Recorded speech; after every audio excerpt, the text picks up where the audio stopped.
ಕೋಲಾರ ಜಿಲ್ಲೆಯ ಶ್ರೀನಿವಾಸಪುರ ತಾಲೂಕಿನ ಗಾಂಡ್ಲಹಳ್ಳಿ ಗ್ರಾಮದಲ್ಲಿ ಚೌಡಮ್ಮ ಹಿರಣ್ಯಗೌಡ ಆರೋಗ್ಯ ಮತ್ತು ಶಿಕ್ಷಣ ಟ್ರಸ್ಟ್ ವತಿಯಿಂದ ದಿವಂಗತ ಕೆ ಹಿರಣ್ಯಗೌಡರವರ ಸ್ಮರಣಾರ್ಥ 19ನೇ ವರ್ಷದ ಪ್ರತಿಭಾ ಪುರಸ್ಕಾರ ಹಾಗೂ ವಿದ್ಯಾರ್ಥಿ ವೇತನ ವಿತರಣಾ ಸಮಾರಂಭ ಅದ್ದೂರಿಯಾಗಿ ನಡೆಯಿತು.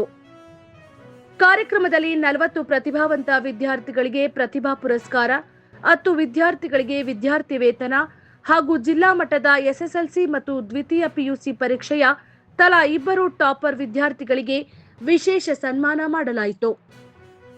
ನಿವೃತ್ತ ಮುಖ್ಯೋಪಾಧ್ಯಾಯರಾದ ಕೆಎಸ್ ಸಂಪತ್ ಕುಮಾರ್ ಮಾತನಾಡಿ, ಆಯ್ಕೆಯಾದ ವಿದ್ಯಾರ್ಥಿಗಳ ಬ್ಯಾಂಕ್ ಖಾತೆಗೆ ಪ್ರತಿ ತಿಂಗಳು 1500 ವಿದ್ಯಾರ್ಥಿ ವೇತನವನ್ನು ಜಮಾ ಮಾಡಲಾಗುವುದು ಎಂದು ತಿಳಿಸಿದರು. ಅಧ್ಯಕ್ಷತೆ ವಹಿಸಿದ್ದ ಹಿರಿಯ ವಕೀಲ ಬಿಸಪ್ಪ ಗೌಡ ಮಾತನಾಡಿ, ಇಂದಿನ ವಿದ್ಯಾರ್ಥಿಗಳು ಮೊಬೈಲ್ ಚಟದಿಂದ ದೂರವಿದ್ದು ಶಿಕ್ಷಣಕ್ಕೆ ಹೆಚ್ಚಿನ ಆದ್ಯತೆ ನೀಡಬೇಕು. ಸಮಯವನ್ನ ಸದ್ಬಳಕೆ ಮಾಡಿಕೊಂಡು ಪುಸ್ತಕ ಓದುವ ಅಭ್ಯಾಸ ಬೆಳೆಸಿದರೆ ಉತ್ತಮ ಭವಿಷ್ಯ ನಿರ್ಮಿಸಿಕೊಳ್ಳಬಹುದು ಎಂದು ಕಿವಿಮಾತು ಹೇಳಿದರು.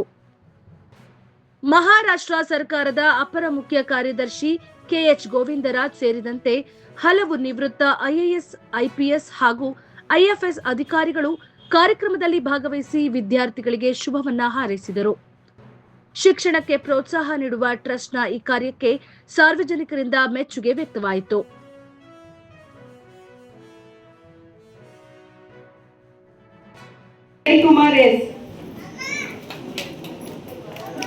ಅಜಯ್ ಕುಮಾರ್ ಎಸ್.